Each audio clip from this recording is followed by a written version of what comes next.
দর্শক, আজ আমরা কথা বলবো ইসলামের সুন্নাহর গুরুত্ব নিয়ে। এ বিষয়ে আলোচনার আপনাদের করা ইসলাম বিষয়ক প্রশ্নের জবাব দেওয়ার জন্য আমার সাথে রয়েছেন বিশিষ্ট ইসলামী চিন্তাবিদ, শিক্ষাবিদ, গবেষক, আস-সুন্নাহ ফাউন্ডেশনের সম্মানিত চেয়ারম্যান শেখ আহমদুল্লাহ। আসসালামু আলাইকুম রাহমাতুল্লাহি ওয়া বারাকাতুহু। ওয়া আলাইকুম সালাম ওয়া রাহমাতুল্লাহি ওয়া বারাকাতুহু। মুহতারাম, কেমন আছেন সব? আলহামদুলিল্লাহ, আল্লাহ তাআলা ভালো রেখেছেন। শুরুতে আপনার কাছে জিজ্ঞেস করব, ইসলামের সুন্নাহর গুরুত্ব কতখানি এই বিষয়টা? আসলে সুন্নাহ মানে হলো আমাদের প্রিয় নবী সাল্লাল্লাহু আলাইহি সাল্লামের সমস্ত জীবন আচার, তার সমস্ত নির্দেশ, নিষেধ এবং তার সার্বিক নির্দেশনাগুলোকে মেনে চলা, এটাই হলো সুন্নাহ মূলত।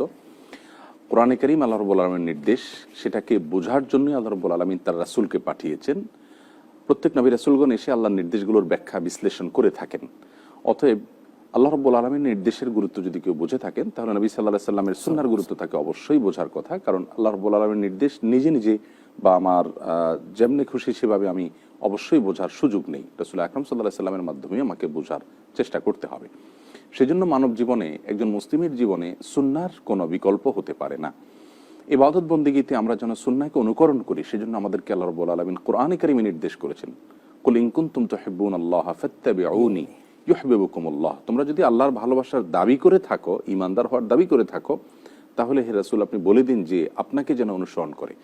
অর্থাৎ রাসূল আকরাম সাল্লাল্লাহু আলাইহি সাল্লামকে অনুসরণ করা, এর মধ্যেই আমাদের একমাত্র মুক্তি নিহিত আছে। আল্লাহ অন্য আয়াতে বলেছেন, মা আতাকুমুর রাসূল ফাখুযুহু ওয়া মা নাহাকুম আনহু ফান্তাহু।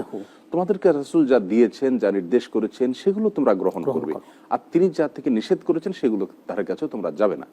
এটাই হলো একজন মুসলিমের জন্য আল্লাহর নির্দেশ, অর্থাৎ সুন্নাহকে অনুসরণ করা, রাসূল আকরাম সাল্লাল্লাহু আলাইহি সাল্লামকে অনুসরণ করা। সেইভাবে তিনি রাসূল আকরাম সাল্লাল্লাহু আলাইহি সাল্লামের হাদিসে বলেছেন যে কুল্লু উম্মতি ইয়াদখুলুনাল জান্নাতা ইল্লা মান আবা। আমার উম্মতের সব সদস্যরা জান্নাতে যাবে, শুধু যারা অস্বীকার করবে তারা যাবে না। কিলা ওয়া আবা ইয়া রাসূলুল্লাহ, জিজ্ঞাসা করলে, হে আল্লাহর রাসূল, আপনার প্রতি ঈমান আনার পর আবার আপনাকে অস্বীকার করে কি? তখন তিনি বললেন, মান আতাআনি দাখালাল জান্নাহ ওয়া মান আসানি ফাকাদ আবা। যে ব্যক্তি আমার অনুকরণ করলো, আমি ইবাদত কিভাবে করছি, আমি আল্লাহকে কিভাবে ডাকছি, আমি কিভাবে বন্দেগী করছি, আল্লাহর আদেশ নিষেধগুলো আমি কি পদ্ধতিতে পালন করছি, শুধুমাত্র সেটাকে আবিষ্কার করে ওইটাকে অনুসরণ করার চেষ্টা করে, যে সে হলো আমার অনুসারী প্রকৃত অর্থে। আর যে ব্যক্তি আমার অনুসরণ করে না, সে মূলত অস্বীকারী, মুখে যতই সে নিজেকে নবীর বা ইসলামের অনুসারী মনে করুক না কেন। এই জন্য একজন মুসলিমকে সুন্নাহর অনুসরণ করতে হয়। নবী সাল্লাল্লাহু আলাইহি সাল্লাম জীবনের শেষের দিকে এসে বিদায় হজ পরবর্তী সময়গুলোতে যে তার ভাষণ ছিল, সেগুলোতে বারবার তিনি উম্মতকে স্মরণ করে দিয়েছেন যে তোমরা খবরদার আমার সুন্নাহর বাইরে তোমরা যাবে না। সুন্নাহ হলো রাজপথ, আর তার বাইরের পথগুলো হলো বিভিন্ন ছোটখাটো গলিপথ, গিরিপথ, যেগুলোতে আমরা পথ হারিয়ে যাব, আমরা গন্তব্যে পৌঁছতে পারবো না। সে সমস্ত পথে যেতে আমাদেরকে নিষেধ করেছেন। এবং তিনি বলেছেন, আলাইকুম বিসুন্নতি ওয়া সুন্নাতুল খুলাফায়ে রাশিদিন আল মাহদিয়িন। তোমাদের জন্য আবশ্যক হলো আমার সুন্নাহকে আঁকড়ে ধরা, মজবুতভাবে আঁকড়ে ধরা। যে মুসলিম প্রিয় নবী সাল্লাল্লাহু আলাইহি সাল্লামের সুন্নাহ এবং আদর্শকে যত বেশি আঁকড়ে ধরতে পারবেন, তিনি তত কোয়ালিটিফুল মুসলিম হিসেবে আল্লাহর কাছে বিবেচিত হবেন। এই জন্য মানব জীবনে সুন্নাহকে অনুসরণ করা, আঁকড়ে ধরা এবং সুন্নাহকে খুঁটিয়ে খুঁটিয়ে আমল করা, এর কোনো বিকল্প হতে পারে না। আজও কিন্তু সায়েন্স নবী সাল্লাল্লাহু আলাইহি সাল্লামের বিভিন্ন সুন্নাহর বাস্তবতা এবং উপকারিতা এবং কল্যাণকারিতার বিষয়টিকে নানা সময় আবিষ্কার করছে। আমরা দেখছি মিসওয়াক বলেন, ভোরে ঘুম থেকে উঠে যাওয়া বলেন, রাতে তাড়াতাড়ি শোয়ার কথা বলেন, খাবার উদরপূর্ণ না করে খাওয়ার কথা বলেন। আজকাল কিটো ডায়েটের জন্য আমরা খালি কম খাচ্ছি, কিন্তু রাসূল আকরাম সাল্লাল্লাহু আলাইহি ওয়াসাল্লাম অনেক আগে বলে গেছেন 3 ভাগের 1 ভাগ খেতে। এবং রাতের ঘুমকে এখন উপকারী বলা হচ্ছে, ইমিউনিটি সিস্টেম বাড়ায় শরীরের মধ্যে। রাসূল আগেই বলেছেন তিনি এশার পরে কোনো কথা বলা পছন্দ করতেন না, শুয়ে যাওয়া পছন্দ করতেন। সকালের যে বাতাসটা, এটা মানুষের স্বাস্থ্যের জন্য ভালো, এটা তিনি জাগতে বলতেন। এইভাবে তার সুন্নাতকে এখন গবেষকরা গবেষণা করে তার উপকারিতা বের হচ্ছে। তার কারণ হলো তার সুন্নাহটা তো স্বয়ং সৃষ্টিকর্তা আল্লাহ রাব্বুল আলামিনের পক্ষ থেকে এসেছে, যার কারণে নবীর সুন্নাহর অনুকরণের কোনো বিকল্প একজন মুসলিমের কাছে, বরং একজন মানুষের পথে আর কোনো পথ খোলা নেই। আহসানতা। আমরা অনেককে দেখি হাদিস এবং সুন্নাহর মধ্যে পার্থক্য করেন, আসলে কি মর্মার্থগত কোনো পার্থক্য আছে?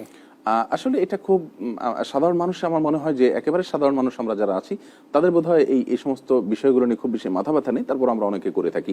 রাসূল আকরাম সাল্লাল্লাহু আলাইহি সাল্লামের যে কোনো কথা, কাজ, কর্ম এবং তার সমর্থন, এই সবগুলোকে হাদিস হিসাবে বলা হয়।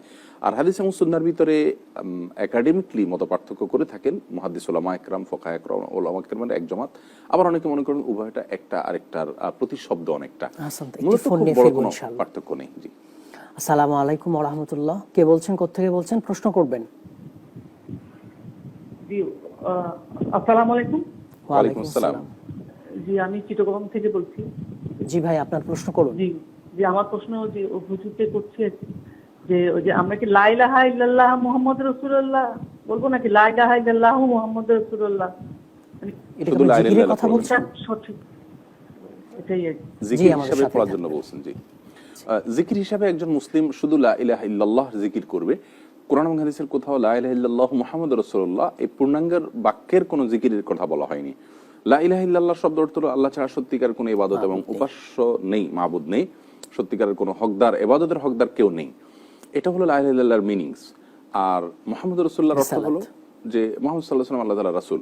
তো এই পরবর্তী অংশ লা ইলাহা ইল্লাল্লাহ 100 বার পড়ার ফজিলত আছে, 33 বার পড়ার বিভিন্ন সংখ্যায় পড়ার ফজিলত জি, আছে, জি। কিন্তু লা ইলাহা ইল্লাল্লাহর পাশাপাশি মুহাম্মদ রাসূলুল্লাহ পড়ে জিকির করতে হবে এমন কোনো কথা নেই। এখানে আরেকটি প্রশ্ন আমাদের দর্শকগণ হয়তো সেটিও জানতে পারেন, তা হলো অনেকে মনে করেন ঈমানের কালিমা হিসাবে শুধু লা ইলাহা ইল্লাল্লাহ যথেষ্ট, লা ইলাহা ইল্লাল্লাহ মুহাম্মদুর রাসূলুল্লাহ এটা প্রয়োজন নাই। এটা ভুল। আসলে লা ইলাহা ইল্লাল্লাহু মুহাম্মদুর রাসূলুল্লাহ পূর্ণাঙ্গভাবে না বললে একদম তাওহীদ এবং রিসালাত দুটি পাশাপাশি, কালেমা শাহাদাত আমরা সেটা তো সাক্ষ্য দিই। অবশ্যই জি, সাক্ষ্য দিই। আশহাদু আল্লা ইলাহা ইল্লাল্লাহ যখন বলবে তখনই মানুষ পরিপূর্ণভাবে ঈমানদার হবে। বাকি এজ এ জিকির আপনি শুধু লা ইলাহা ইল্লাল্লাহ জিকির করবেন, মুহাম্মদ রাসূলুল্লাহ নয়।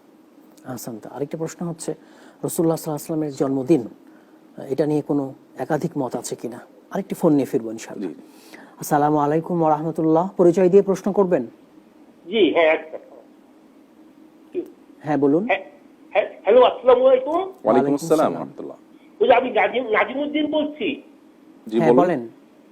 এই যে আমি বলছিলাম রবিউল আউয়াল মাসে অনেকে দুরূদ শরীফ পড়ে, আল্লাহ নবীর প্রতি শ্রদ্ধা নিবেদন করে, কিন্তু তাদের মধ্যে অনেকে নামাজ পড়ে না, ঘুষ খায়, প্রতারণা করে। যে প্রতারক আল্লাহ নবী তো তাদের বলে পরিচয় দিবেন না, তাদের এই দুরূদ শরীফ কোনো কাজে আসবে? জি, আমাদের সাথে থাকবেন। ধন্যবাদ। জি, বুঝতে পেরেছি। খুবই গুরুত্বপূর্ণ একটি প্রশ্ন জি, জি। করেছেন সম্মানিত দর্শক। আমাদের সমাজে আজকাল অনেকে আমরা দেখি ইসলামের তুলনামূলক অপেক্ষাকৃত কম গুরুত্বপূর্ণ কাজগুলোকে অনেক বেশি গুরুত্ব দিচ্ছি, আর তুলনামূলক অনেক বেশি গুরুত্বপূর্ণ বিষয়গুলোকে আমরা একদম ছেড়ে দিচ্ছি। দর্শক ঠিকই বলেছেন, এর মাধ্যমে কখনো আল্লাহ রাব্বুল আলামিনকে সন্তুষ্ট করা যাবে না। আপনি আপনার বাবাকে অনেক শ্রদ্ধা করেন, ভালোবাসেন, এটা প্রকাশ করবার জন্য কি করেন? বাবার জুতারা সোজা করে দিচ্ছেন, অনেক কিছু করে দিচ্ছেন, কিন্তু আপনি বাবার সব সম্পদ মেরে খাচ্ছেন, বাবার প্রিয় সন্তানদের কষ্ট দিচ্ছেন, বাবার সম্পদগুলো লুটে পুটে নিচ্ছেন। এক কথায় বাবার অবাধ্যতার যত কাজ আছে সবগুলো করছেন। আবার এদিক দিয়ে সামনে আসলে আপনি জুতারা সোজা করছেন। আপনার বাবা কখনো আপনার প্রতি সন্তুষ্ট হতে পারে না। এটাকে এক ধরনের প্রতারণা বলা যেতে পারে, আত্মপ্রবঞ্চনা বলা যেতে পারে।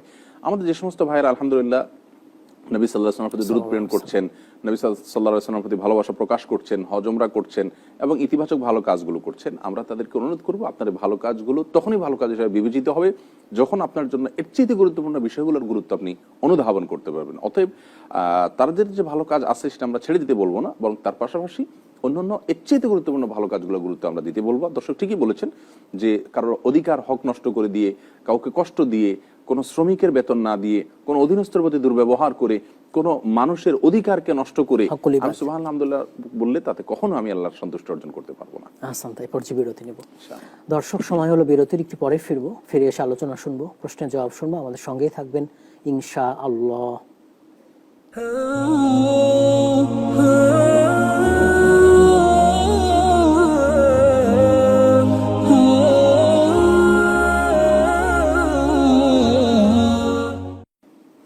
আসসালামু আলাইকুম ওয়া রাহমাতুল্লাহি ওয়া বারাকাতুহু। বিরতির পর আবারও সবাইকে আমন্ত্রণ। দর্শক, আপনারা দেখছেন নাগরিক টিভির ইসলামী সুন্নাহর গুরুত্ব এই সরাসরি আয়োজন। এ পর্যায়ে আলোচনা এবং প্রশ্নের জবাবে রয়েছেন শেখ আহমদুল্লাহ। জি মহোদয়, আমরা প্রশ্ন করেছিলাম রাসূলুল্লাহ সাল্লাল্লাহু আলাইহি ওয়াসাল্লামের জন্মদিনের মৃত্যুদিনের ব্যাপারে একাধিক মত আছে কিনা। জি জি জি, আমাদের প্রিয় নবী সাল্লাল্লাহু আলাইহি সাল্লামের জন্ম এবং মৃত্যু এই দুই তারিখ নিয়ে আমাদের মধ্যে অনেক বিতর্ক দেখা যায়। আজ 12ই রবিউল আউয়াল, গুরুত্বপূর্ণ একটি দিন একজন মুসলিমের জন্য। এই দিনটিতে আমাদের প্রিয় নবী সাল্লাল্লাহু আলাইহি সাল্লামের ওয়াফাত হয়েছে, তিনি দুনিয়া ছেড়ে চলে গেছেন, মৃত্যুবরণ করেছেন। এই বিষয়ে ইতিহাসবিদদের মধ্যে তেমন কোনো মতপার্থক্য নেই, কিন্তু তার জন্ম কোন দিনে কোন তারিখে হয়েছে সেটা নিয়ে মতপার্থক্য আছে। তার জন্মের বারটি নির্দিষ্ট করে সহিহ মুসলিমের হাদিসে রয়েছে। রাসূল করিম সাল্লাল্লাহু আলাইহি সাল্লাম বলেছেন, তাকে জিজ্ঞাসা করা হয়েছে আন সিয়াম ইয়াউমিল ইসনাইন, সোমবারের রোজাটা আপনি কেন রাখেন? তখন তিনি বলেছেন যাকা ইয়াউমুন ওয়ালিদতু ফি, এর কারণ হলো ওই দিনে আমার জন্ম হয়েছে। তো প্রিয় নবী সাল্লাল্লাহু আলাইহি সাল্লামের জন্মের বারটি, অর্থাৎ কি বারে জন্মগ্রহণ করেছেন সেটি চূড়ান্ত নির্ধারিত হাদিস দ্বারা প্রমাণিত, অর্থাৎ সোমবারে তিনি জন্মগ্রহণ করেছেন, সময়টা ছিল ভোরবেলা। কিন্তু তারিখটা কি এ বিষয়ে রাসূল আকরাম সাল্লাল্লাহু আলাইহি সাল্লামের কোনো হাদিস থেকে কোনো প্রকার তথ্য আমরা পাই না, কোনো ধরনের তথ্যই কিন্তু হাদিস থেকে পাওয়া যায় না। ইতিহাসবিদরা ইতিহাস গ্রন্থগুলোতে সিরা বিশেষজ্ঞগণ কিন্তু বিভিন্ন রকমের মত ব্যক্ত করেছেন, এবং কেউ কেউ বলেছেন 10টিরও অধিক মত রয়েছে তার জন্মের তারিখটা নির্ধারণ করা নিয়ে। অনেকে বলেছেন রবিউল আউয়ালের 9 তারিখ, বরং এই 9 তারিখ হওয়ার বিষয়টা বেশিরভাগ মুহাক্কিকদের মত বা অনেক ঐতিহাসিকদের মত, এর বাইরে আরো বিভিন্ন মত আছে। অনেকে বলেছেন রমাদান মাসে তিনি জন্মগ্রহণ করেছেন, এই মাসেই তিনি জন্মগ্রহণ করেননি। এখন একটা ছোট্ট প্রশ্ন থেকে যায় যে তার মৃত্যুর তারিখটা 12 রবিউল আউয়াল, এটা চূড়ান্ত? আমরা একটি ফোন নিয়ে ফিরি ইনশাআল্লাহ। জি। আসসালামু আলাইকুম ওয়া রাহমাতুল্লাহ। পরিচয় দিয়ে প্রশ্ন করবেন। আসসালামু আলাইকুম। ওয়ালাইকুম আসসালাম ওয়া রাহমাতুল্লাহ। জি ভাই বলুন। জি, আমি কুমিল্লা থেকে সুমন বলছিলাম। জি বলুন। আমি আসলে ওই বিদায় হজ থেকে হুজুর সাল্লাল্লাহু আলাইহি ওয়াসাল্লাম ফিরার পথে গাজীর খুম নামক যে স্থানে আলী রাদিয়াতুল্লাহ কি ওই ঘটনাটা একটু জানতে চাইছিলাম আর কি বিস্তারিত। অনেকে বলে যে আলী রাদিয়াতুল্লাহ আনহুকে ওই সময় খেলাফতের দায়িত্ব দেওয়া হয়েছিল, পরবর্তীতে অন্যরা এটা মানে নাই। আসলে কি এটা কি আমি হুজুর থেকে একটু জানতে চাইছিলাম। জি আমাদের সঙ্গে থাকবেন। জি। জি আমরা জবাবটা দিয়ে আলোচনা করব। সম্মানিত দর্শকের প্রশ্ন উত্তর হলো যে রাসূল করিম সাল্লাল্লাহু আলাইহি সাল্লামের গাদির খুমের ঐতিহাসিক ভাষণের বিষয়ে অবশ্যই সত্য, তিনি যেটি জানতে চেয়েছেন, এবং এ বিষয়ে আমরা সম্মানিত দর্শককে বলবো সবচেয়ে ভালো হয় আপনি সহিহ বুখারী, এখন ইসলাম ফাউন্ডেশন থেকে বিভিন্ন প্রতিষ্ঠান থেকে বাংলা অনুবাদ হয়েছে, তো সহিহ বুখারীতে আপনি যদি দেখেন গাদির খুম সম্পর্কে স্পষ্ট হাদিস রয়েছে। প্রিয় নবী সাল্লাল্লাহু আলাইহি সাল্লাম বিদায় হজ শেষ করার পর 13ই জিলহজ তিনি মক্কা থেকে ত্যাগ করে যখন মদিনা যাচ্ছিলেন, মক্কা পার হওয়ার পরে মদিনা যাওয়ার পথেই গাদিরে খুম নামে একটা জায়গা আছে, যেখানে একটা কূপ ছিল, সেটাকে তিনি যাত্রা বিরতির জায়গা হিসেবে ঠিক করে সেখানে তারা যাত্রা বিরতি করেছিলেন। হজ করে ফেরার পথে ওই যাত্রা বিরতিতে তিনি ছোট্ট একটা ভাষণ দিয়েছিলেন, সেই ভাষণকেই বলা হয় গাদিরে খুমের ভাষণ, এবং ভাষণ সম্পর্কে সহিহ বুখারীতে বিস্তারিত বর্ণনা রয়েছে। এই ভাষণকে কেন্দ্র করে আমাদের অনেকে, বিশেষ করে শিয়ারা বলে থাকেন যে মূলত এই ভাষণ নবী সাল্লাল্লাহু আলাইহি সাল্লাম আলী রাদিয়াল্লাহু তাআলাকে খেলাফতের দায়িত্ব দিয়েছিলেন, পরবর্তীতে সাহাবীরা সেটা মানেননি।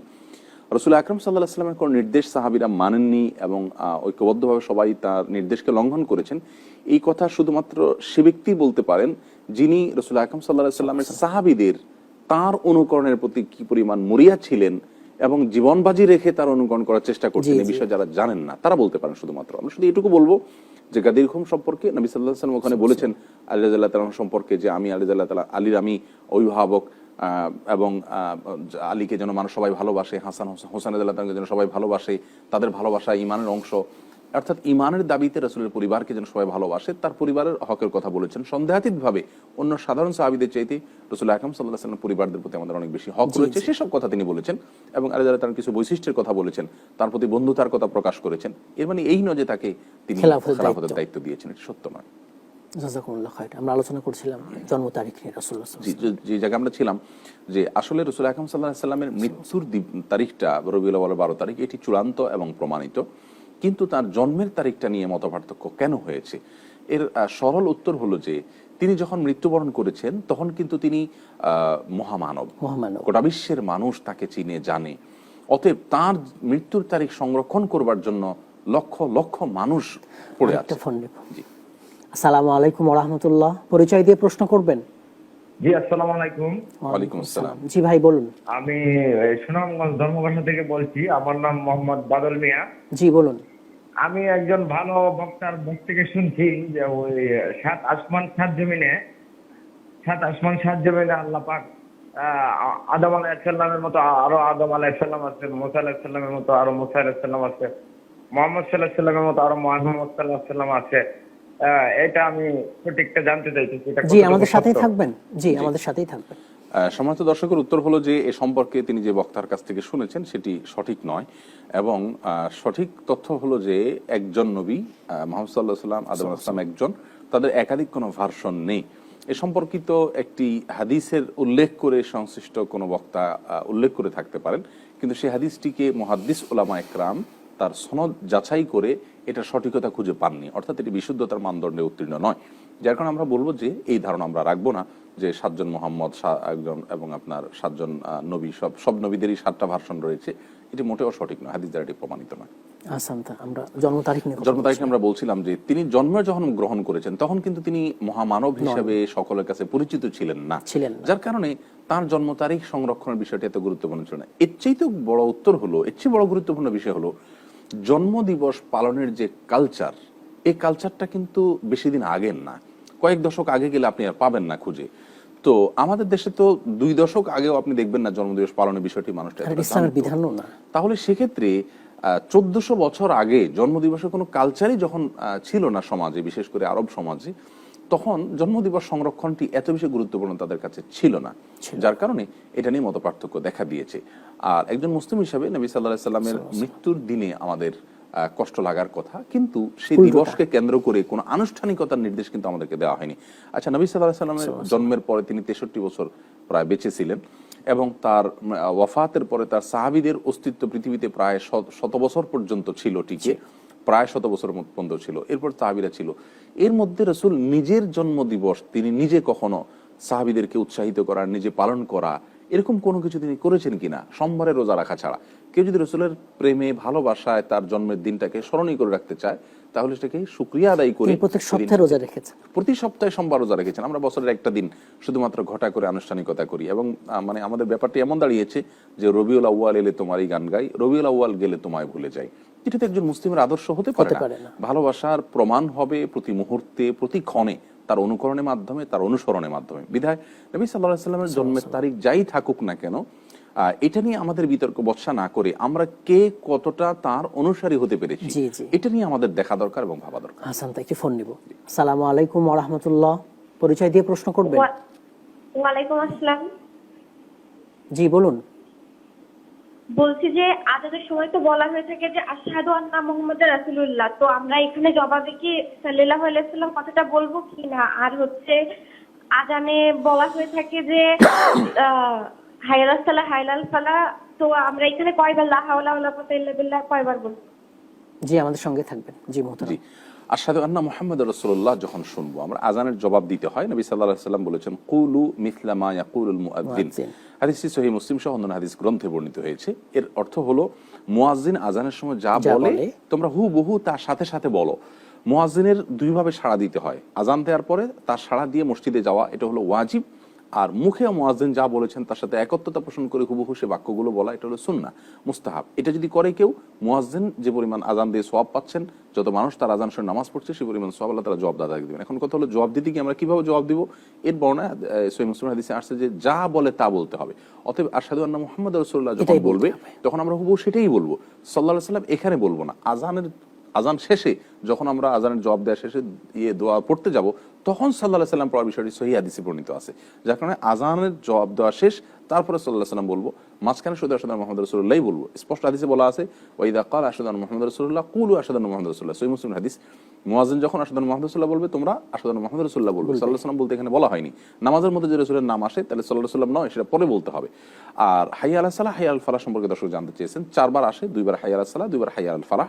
অতএব 4 বার আমাকে লা হাওলা ওয়ালা কুওয়াতা ইল্লা বিল্লাহ, অর্থাৎ প্রতিবারই একবার করে লা হাওলা ওয়ালা কুওয়াতা ইল্লা বিল্লাহ পড়ে আমরা জবাব দেব। হাসান, তা বিরতি নেব। দর্শক, সময় হলো বিরতির। আরো একবার একটু পরেই ফিরবো, আমাদের সঙ্গেই থাকবেন ইনশাআল্লাহ।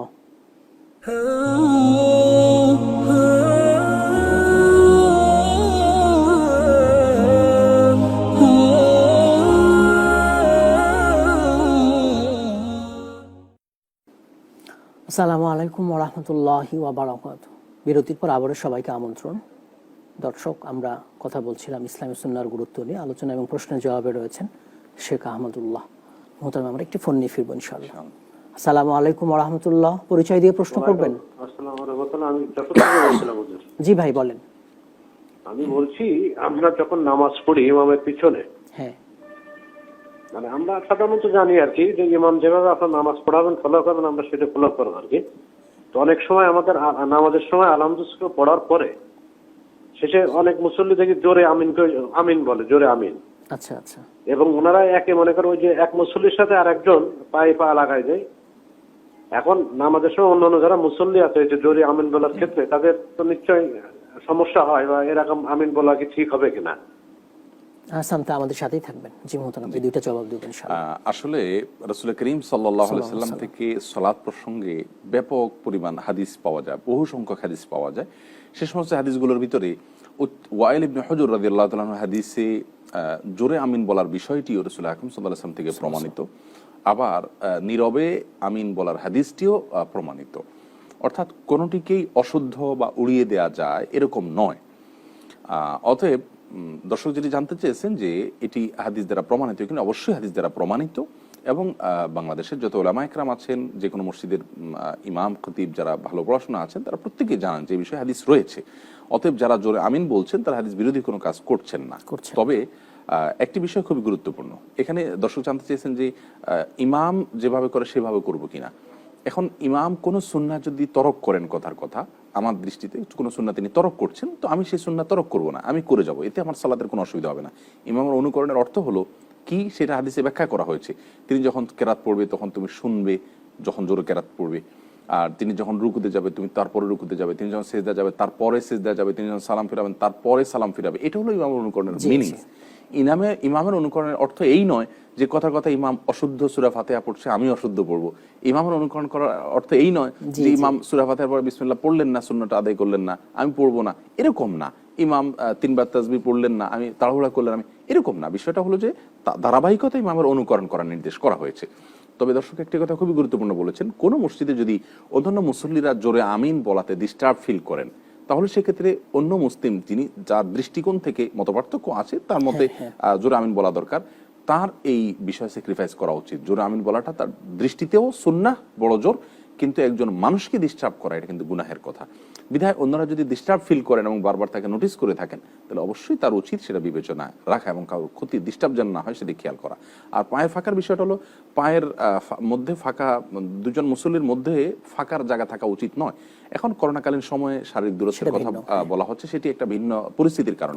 বাট আমরা সাধারণ অবস্থার কথা বলছি যে একজন মুসল্লির সাথে অন্য মুসল্লির দূরত্ব যেন না থাকে। আমাদের দেশে অনেক মসজিদ দেখা যায় যে দূরে দূরে দাঁড়িয়ে থাকে, গায়ে ঘেঁষে দাঁড়ালে মানুষ অনেকে মনে কষ্ট পেতে থাকে। অথচ রাসূল করিম সাল্লাল্লাহু আলাইহি ওয়াসাল্লাম সহিহ বুখারীর হাদিসে বলেছেন, খায়রুকুম আলয়ানুকুম মানাকিবু ফিস সালাহ, নামাজের মধ্যে যখন দাঁড়ায় তোমাদের মধ্যে সবচেয়ে উত্তম ব্যক্তি সে যে পার্শ্ববর্তী লোকের জন্য কাঁধটাকে নরম করে দেয়, তার মানে তার সাথে মিশে দাঁড়ায় বা অন্যকে মিশে দাঁড়াতে সাহায্য করে। তো হাদিসে রয়েছে সুদ্দুল ফুরাজ, তোমরা সালাতের মধ্যে মধ্যবর্তী জায়গাগুলোকে ফাঁকা বন্ধ করে রাখো, এর জন্য ফাঁকা বন্ধ করে রাখবে। কিন্তু এখানে ফাঁকা বন্ধ করতে গিয়েও যদি ওই যে একই কথা, আমার পার্শ্ববর্তী মুসল্লি যদি এত বেশি টাচ করলে তিনি চাচ্ছেন না, তাহলে সেক্ষেত্রে একজন মুসলিমকে বিরক্ত করে কষ্ট দিয়ে এই কাজ করার কোনো যুক্তিকতা থাকতে পারে না। জাযাকুমুল্লাহ খাইর। আরেকটা ফোন নেব। আসসালামু আলাইকুম ওয়া রাহমাতুল্লাহ। কে বলছেন, কোত্থেকে বলছেন? আমি নজরুল ইসলাম। জি ভাই, প্রশ্ন করুন। হুজুর, আমার মায়ে আমার শোনা যাচ্ছে না, জোরে বলবেন। আমার মায়ে আমার একটা।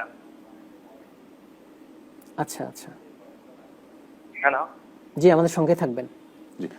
ওনার প্রশ্ন হচ্ছে, ওনার মা ওনাকে কসম দিয়েছিল, সে কসম উনি রাখতে পারেন নাই, তো এটা কি হবে? মা কসম দেওয়া বলতে, মা কখনো সন্তানকে কসম দেওয়ার কোনো সুযোগ আসলে নেই, সিস্টেম বা পদ্ধতি আসলে নেই। প্রত্যেকের শপথ তার নিজের উপরে বর্তায়। আপনার মা যদি শপথ করে থাকেন যে আল্লাহর কসম আমি এই কাজটা করব, তাহলে এটা তার উপরে বর্তায়, আপনার উপরে বর্তানোর মতো কোনো বিষয় নেই। আর আপনি কোনো কাজ করার জন্য যদি আপনাকে দোহাই দিয়ে বলে আমার দোহাই অমুকের দোহাই, তাহলে এটা করার শরঈ দৃষ্টিকোণ থেকে আপনার জন্য কসম হিসাবে আবশ্যক নয়। তবে হ্যাঁ, মায়ের জন্য কোনো নির্দেশ থাকে আপনার প্রতি, সেই নির্দেশ মানার যদি আপনার সাধ্যের মধ্যে থাকে এবং সেটা করতে গিয়ে আল্লাহর কোনো নির্দেশের লঙ্ঘন না হয়, তাহলে অবশ্যই আপনি সেই নির্দেশকে মানবেন এবং মানা আপনার জন্য আবশ্যক। আপনার মা যদি মারাও যেয়ে থাকেন, তাহলে এখনো আপনাকে সেটা মেনে চলা উচিত। যদি তিনি কোনো নির্দেশ দিয়ে থাকেন, কোনো আবদার করে থাকেন, সে আবদার রাখার যদি আপনার সার্বিকভাবে সামর্থ্য থাকে, আপনার জন্য খুব বেশি কষ্টকর বা অসহনীয় না হয়, তাহলে আপনি অবশ্যই সেটা রাখবেন। কিন্তু মা কসম দেয় সন্তানকে, এরকম কোনো ধারণা আসলে ইসলামে দেয়া। আমরা একটু জানিয়ে দেব যে কসম ভঙ্গ করলে, আল্লাহর কসম যদি কেউ করে, কসম করার পদ্ধতি হলো আল্লাহর কসম আমি এই কাজটা করব, ভবিষ্যতের কোনো কাজ আল্লাহর নাম নিয়ে যদি শপথ করে বলে যে আমি করব, এবং সেটা যদি সে ভঙ্গ করে ফেলে, তাহলে তাকে তার কাফারা হিসাবে 3টি রোজা রাখতে হবে অথবা 10 জন মিসকিনকে খাদ্য দিতে হবে। এটা হলো তার কাফারা, এটা যদি কসম যদি ভঙ্গ হয়ে যায়। কিন্তু এখানে কসম হয়নি, যেটা ভঙ্গ হওয়ার প্রশ্নই ওঠে না। আমরা খুবই সংক্ষেপে বলবো, রাসূলুল্লাহ সাল্লাল্লাহু আলাইহি ওয়াসাল্লামের হক আমাদের প্রতি। আসলে রাসূল আকরাম সাল্লাল্লাহু আলাইহি সাল্লামের অধিকার নিয়ে আমাদের কথা উচিত। তার পাওনা কি আমাদের কাছে, আমরা তার ভালোবাসায় মনের মতো কিছু না করে যদি তার পাওনাগুলো পরিশোধ করতে পারি, তাহলে কিয়ামতের ময়দানে আর আমরা আসামির কাঠগড়ায় দাঁড়াতে হবে না। তার সবচেয়ে বড় পাওনা হলো তার প্রতি ঈমান আনয়ন করা। তিনি আল্লাহর নবী হিসাবে এসেছেন দুনিয়াতে, তাকে বিশ্বাস করা, তিনি যা আনয়ন করেছেন সেগুলোকে মনে প্রাণে নিজের জন্য কল্যাণকর হিসাবে বিশ্বাস করা। এটা 1 নম্বরের হক তার। তার দ্বিতীয় হক বা পাওনা হলো, তার অধিকার হলো তাকে ভালোবাসা। কিরকম ভালোবাসা? সারা পৃথিবীর সমস্ত মানুষের চাইতে বেশি ভালোবাসা, এমনকি নিজের সন্তান, বাবা এবং পরিবারের সদস্যদের চাইতে বেশি ভালোবাসা। এই ভালোবাসাটা না হওয়া পর্যন্ত আমরা পূর্ণাঙ্গ ইমানদারি হতে পারবো না। আর ভালোবাসা এটা তো বলে কই ইমান মানে আইন দিয়ে আসবে না। এই জন্য তার জীবনে জানতে হবে, তার সম্পর্কে অধ্যয়ন করতে হবে, তার অবদান সম্পর্কে জানতে হবে, আমাদের প্রতি তার কি অবদান ছিল, তাহলে ইনশাআল্লাহ ভালোবাসার সৃষ্টি হবে। আর সেই সাথে তার নাম শুনলে দুরূদ পাঠ করতে হবে এবং তার সমস্ত আদেশগুলোকে মেনে চলতে হবে। এগুলো রাসূল আকরাম সাল্লাল্লাহু আলাইহি ওয়াসাল্লামের অধিকার। আপনাকে অনেক ধন্যবাদ চমৎকার আলোচনা, প্রশ্নের জবাব দেওয়ার জন্য। আপনাকে অনেক অনেক ধন্যবাদ। প্রিয় দর্শক, আজ আমরা আলোচনা করলাম ইসলামী সুন্নাহর গুরুত্ব নিয়ে। আসুন জীবনের সকল ক্ষেত্রে আমরা সুন্নাহ মেনে চলি, কোরআন সুন্নাহ মেনে চলি। আল্লাহ সুবহানাহু ওয়া তাআলা আমাদের সবাইকে জীবনের সকল ক্ষেত্রে পবিত্র কোরআন সুন্নাহ মেনে চলাতে তৌফিক দান করেন, আমাদের ভালো রাখেন, সুস্থ রাখেন, সুন্দর রাখেন পূর্ণ নিরাপদে কামনায় আমিন। আসসালামু আলাইকুম ওয়া রাহমাতুল্লাহি ওয়া বারাকাতুহু।